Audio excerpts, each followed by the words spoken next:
It all started the night I finally got around to cleaning out the basement. I'd been putting it off for months, but the mess had piled up and I couldn't ignore it anymore. I started hauling boxes around, sneezing from all the dust and pushing through thick, sticky cobwebs that clung to my arms. I was halfway through moving an old stack of boxes when I noticed something shoved back into a shadowy corner. It looked out of place, half buried under layers of grime and dust. I got closer and brushed off the dirt, and that's when I realized it was an old camera. One of those heavy vintage ones, the kind you'd expect to see in an old photo studio. The edges were scuffed and worn, and the whole thing was covered in grime, but it wasn't just dirt. As I looked closer, I could see strange markings, almost like symbols, scratched deep into the metal. It was as if someone had etched them with a shaky hand, like they were doing it in a hurry, or maybe out of fear. Just looking at it made my skin crawl. It felt wrong, cold, like it had been sitting down there for years, watching, waiting. I couldn't explain it, but it was almost as if it was alive, like it was aware of me. I don't know why, but I felt this strange urge to bring it upstairs. Part of me thought maybe it was valuable, that it could be worth something. But there was another feeling too, a pull, like the camera wanted me to take it with me. I held it up, inspecting the dusty viewfinder and wondering how long it had been down here. And then it clicked. The sound was sharp, echoing through the basement, and it made me jump. I hadn't even touched any buttons. For a moment, it felt like a jolt went through me, a shock straight to my core. I stared down at the camera, my heart racing, and decided to look at the picture it had just taken. My fingers felt stiff, but I pressed the tiny viewfinder to my eye, expecting a dark, blurry shot of the basement. But what I saw wasn't what I'd expected at all. It was a photo of the basement, yes, but it didn't look like the one I'd just walked out of. The walls in the picture looked cracked and darkened, like they'd been rotting for years. The floor was covered in dust and bits of broken stone, as if no one had been down there in decades. It was my basement, but not. And then, in the shadows in the background, I saw it. A figure, just standing there, halfway hidden in the darkness, watching me. My hands started shaking. The longer I stared, the clearer it felt. That figure was looking back at me, and somehow I knew it could see me too. That night, I kept trying to push the strange photo out of my mind. I told myself it was nothing, just a trick of the light or maybe a glitch from the camera being so old. But deep down, I couldn't shake the feeling that something was off. The image, the strange figure in the shadows, it left a chill that I couldn't shake. Still, I was exhausted, and eventually, sleep pulled me under. When I woke up the next morning, I was groggy, barely remembering the night before, until I looked over at my nightstand. The camera was still sitting there, right next to my bed. Its dark lens seemed to be staring at me, almost as if it had been waiting. I couldn't remember bringing it upstairs. I thought I'd left it in the hallway, far from my room. But there it was. I hesitated, my hand hovering over the camera, but curiosity got the best of me. As soon as I reached for it, the camera clicked again, all on its own. I froze, a sick feeling twisting in my stomach. I picked it up, my hands cold and clammy, and looked at the tiny screen on the back. Another photo had appeared. This time it wasn't the basement, it was my living room. But the room didn't look right. It was like I was staring into a nightmare version of my own home. The furniture was covered in thick grime, almost unrecognizable under layers of dirt and decay. The couch looked stained, the fabric torn and discolored as if it had been left to rot. The wallpaper was peeling in long, curling strips, exposing dark, rotten wood underneath. And in the middle of the floor, there were dark stains. They pooled in strange patterns, thick and uneven, as if something had been dragged across the floor. The stains looked fresh, almost wet, like something terrible had just happened there. I blinked, hoping the image would change, but it didn't. I couldn't look away. Every detail was so clear, so disturbingly real. Then, just as I started to lower the camera, I noticed something in the corner of the picture. The shadow. It was there again, only closer this time, no longer hidden in the depths of the room. It stood by the wall, half in the shadows, just a vague human-shaped outline. But this time, it felt more defined, like it was solidifying. I could almost make out the curve of a face, or maybe the edge of a twisted smile, as if it was grinning, watching. I felt like it was waiting for me, somehow closer than before, inching its way into my world. The next few nights, the camera seemed to take on a life of its own. Every evening, new pictures appeared, each one more disturbing than the last. I tried to ignore them at first. I even thought about throwing the camera out, but something kept stopping me. Maybe it was the twisted fascination of watching this strange nightmare unfold, or maybe something in me just couldn't let it go. I tried hiding it. One night, I stashed it deep in the basement, behind a stack of old boxes. Another night, I shoved it in the attic, buried under piles of dusty blankets and broken furniture. But every morning, without fail, it was back on my nightstand, waiting. No matter where I left it, no matter how far I tried to put it out of my reach, it always found its way back. And each time, there were fresh photos. These weren't just any pictures, they were scenes from my own house, but twisted, wrong, like someone had taken my home and wrapped it in shadows and rot. The pictures showed places I passed through every day, the living room, the kitchen, the hallway outside my bedroom. But in these photos, everything looked ruined, decayed, as if I was peering into some dark, alternate version of my own life. The walls were cracked, stained with dark marks that looked almost like mildew or mold, but with an oily shine that made my skin crawl. The furniture was unrecognizable, the wood warped and splintered, the cushions sagging, torn open with stuffing spilling out like they'd been clawed at. There were strange smears on the floors, long streaks that looked like something heavy had been dragged along, leaving a dark, unsettling trail. And there was always a sense of something lurking in the background, just out of sight. In each photo, I could feel it, a dark, oppressive weight, like something terrible was hiding just beyond the edges of the frame, waiting for me to look closer. Then one night, I came across a photo that made my blood run cold. It was a picture of me. I was staring straight into the camera as if I'd posed for the shot, but the person staring back wasn't quite me.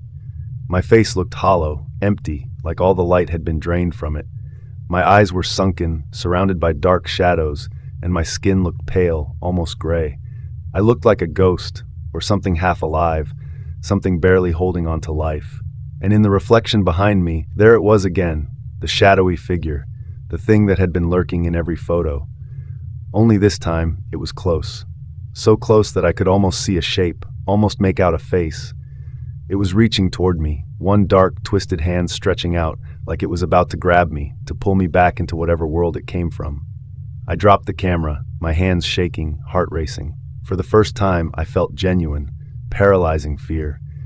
The photos weren't just random images. They were telling a story of something dark, something that wanted me, and somehow I knew it wouldn't stop until it had me. The feeling of dread started creeping into my days. I couldn't shake it. I'd be in the kitchen, making coffee, and suddenly feel it, like eyes boring into me, watching my every move. No matter where I was, that uneasy sensation followed me. I'd feel a prickling at the back of my neck, a weight pressing down on my shoulders, like something was hovering just behind me. Shadows began to play tricks on me. At first, it was just flickers in my peripheral vision, quick, darting movements that vanished the instant I tried to catch them. But soon, the shadows were more than just tricks.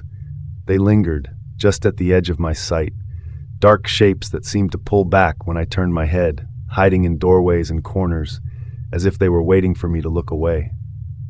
Then came the whispers. They started as faint sounds, so soft I thought I was imagining them. But they grew louder each night, just a murmur at first, like someone muttering under their breath. It was just beyond my comprehension, words that blurred together, half-formed, spoken in a language I didn't recognize. But the tone, it was insistent, urging, coaxing me to listen, to understand. One night as I was trying to fall asleep, I heard it more clearly, closer this time, right by my ear. A breathless voice whispering my name.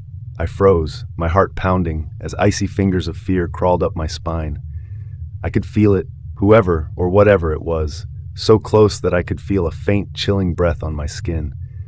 I lay there, too afraid to move, barely breathing, waiting for it to pass. And then the lights began to flicker. At first, it was just a quick pulse of darkness, a momentary outage. But as the nights wore on, it grew worse. The lights would suddenly go out, plunging the room into complete darkness, and in that blackness I'd feel it, a presence looming right beside me. I could feel it as clearly as if it were standing inches away, watching, breathing. My skin would prickle with cold, and I'd hear that faint, almost inaudible whisper, calling my name. Every time the lights came back on, I'd rush to check the camera, almost as if expecting to find some explanation, something to confirm that I wasn't losing my mind. And each time, there was a new photo. The images now showed parts of my house that I hadn't even stepped foot in that day. Rooms that I had kept locked, places I had barely used in months. But the photos showed them in that twisted, decayed state. Walls cracked, furniture broken, everything covered in a thick layer of dust and grime. It was as if the camera was capturing a version of my house that was decaying around me, falling apart in real time. And every picture, the figure was there. It was getting closer. Each photo showed it just a little bit nearer, its form growing sharper, more distinct. I could make out fingers now, dark and twisted, reaching out, stretching toward me with a cold, deliberate purpose. The closer it got, the more I could feel it, its hunger, its need to bridge the gap between our worlds.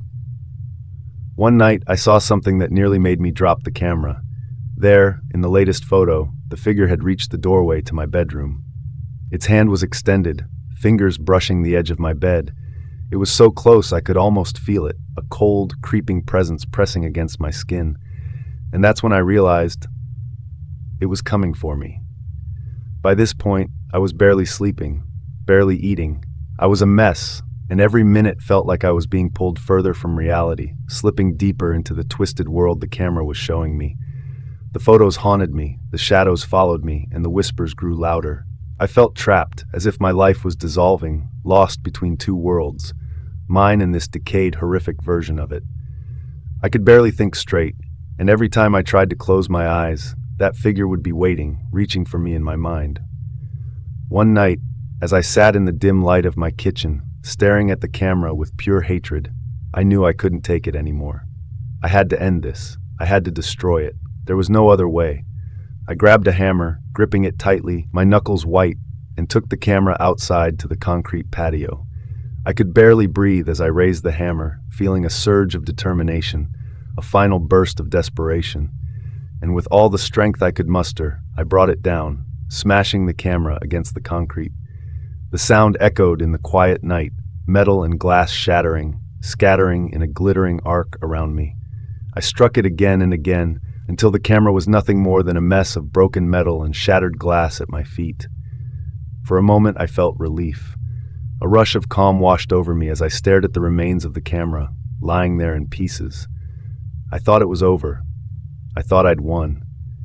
But when I stepped back into the house, the feeling of victory vanished instantly. My heart stopped. I froze, staring at my kitchen counter. Sitting there as pristine and untouched as the first day I'd found it was the camera. Not a single scratch, not a single piece out of place. It was whole, waiting for me like it had never left. My blood ran cold. My hands trembled as I approached it, barely able to breathe. I reached out, fingers shaking, and lifted it slowly, my heart pounding with dread. I turned it over, half expecting to see nothing, hoping that maybe I was hallucinating. But there was a new photo, and this one was of me.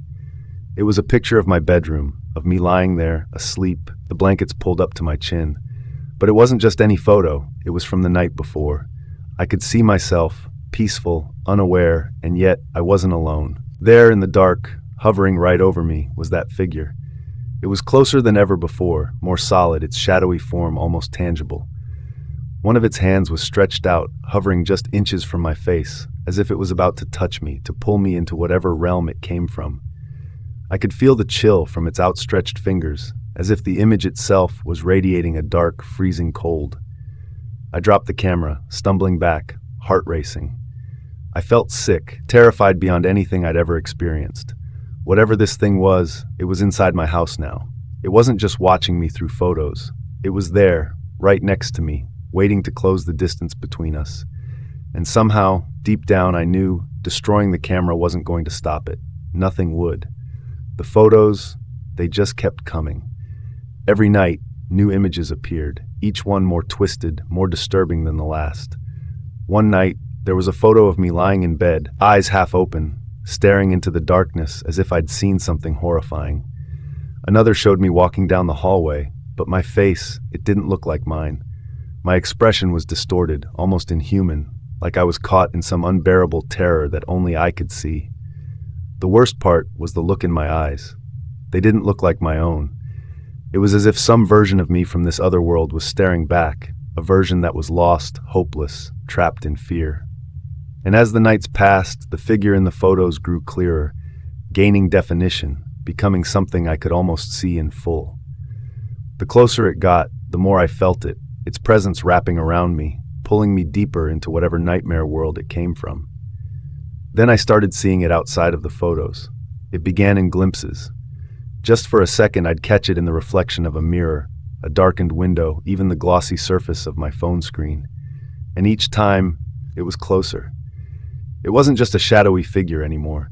It had features now, a mouth twisted in a smile that stretched far too wide, inhumanly so, revealing dark gaps where teeth should have been. Its eyes were nothing but empty, bottomless pits, staring back at me with a cold, hollow hunger.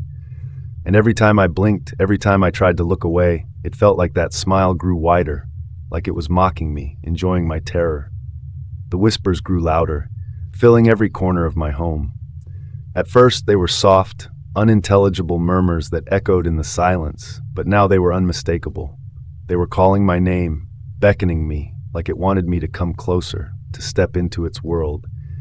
Some nights, I'd find myself drawn to the basement door, the whispers pulling me like a magnet.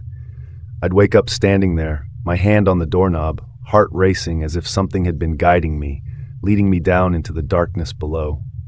One night I woke up to find myself halfway down the basement stairs, my hand gripping the railing so tightly my knuckles were white. My body felt cold, numb, as if it was moving on its own, as if something was using me, pulling me down into the depths. The whispers were all around me, louder than ever, a chorus of voices calling my name, promising things I couldn't understand, things I didn't want to understand. I fought to regain control, to turn back, but it was as if the basement had taken on a life of its own, the walls closing in, the air thick and suffocating, pressing down on me. I stumbled back up the stairs, slamming the basement door behind me, heart pounding so hard I could barely breathe. But the voices, they didn't stop. They were in my head now, echoing in the silence, repeating my name over and over, filling me with a terror I couldn't shake. And deep down, I knew it was only a matter of time before I'd find myself at that basement door again, fingers reaching for the handle, ready to let whatever was waiting down there come for me. That last night, I knew I couldn't resist any longer. It was as if I was no longer in control, as if some invisible force was guiding me, pulling me toward the basement. My legs moved on their own, my body numb and cold, my heartbeat slowing with every step down those creaking stairs. I didn't even bother turning on the lights. I just went down, deeper and deeper, feeling like I was crossing some final boundary, stepping into something I'd never returned from. When I reached the bottom, I stopped dead in my tracks. The camera was there, waiting for me in the center of the floor, glowing faintly in the darkness. The air around it felt thick, charged, like it was alive, feeding off of my fear. I could feel the weight of it pressing down on me, urging me forward. I took a shaky breath and, almost against my will, reached out to pick it up. My fingers wrapped around the cold, heavy body of the camera, and then it flashed. The sudden burst of light nearly blinded me, sending a shock through my body like an electric jolt. My hands shook as I held the camera, and slowly, with a dreadful sense of inevitability, I looked down at the screen. The photo staring back at me was of the basement, but it wasn't the basement as I saw it now. This version was ancient, decayed, like it had been abandoned for decades. The walls were cracked and crumbling, the floor covered in a thick layer of dust and grime. Everything looked wrong, like it was slowly rotting away. And then I saw it. There, in the shadowed corner of the shot, was a figure. A dark shape, barely visible at first, but the longer I stared, the more it came into focus. It was standing there, motionless, watching me. I leaned closer, eyes wide with terror, unable to look away, and that's when I saw it. The figure was me. It was my face, twisted and hollow, with sunken eyes and an expression of hopeless dread. My skin looked gray, decayed, like I'd been drained of all life. And my hand, My hand was reaching out toward the camera, fingers outstretched, as if trying to pull myself deeper into the photo, deeper into that dark, decaying world. It hit me then, the horrible truth. The camera hadn't just been showing me photos. It had been pulling me in, piece by piece, image by image, dragging me toward a future I couldn't escape. The photos were fragments of a reality I was destined to become part of, a reflection of the person I was becoming. And now I was trapped.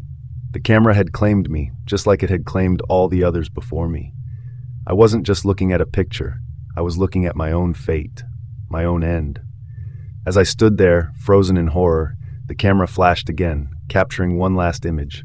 I felt a sudden, chilling sensation, like my body was fading, slipping away.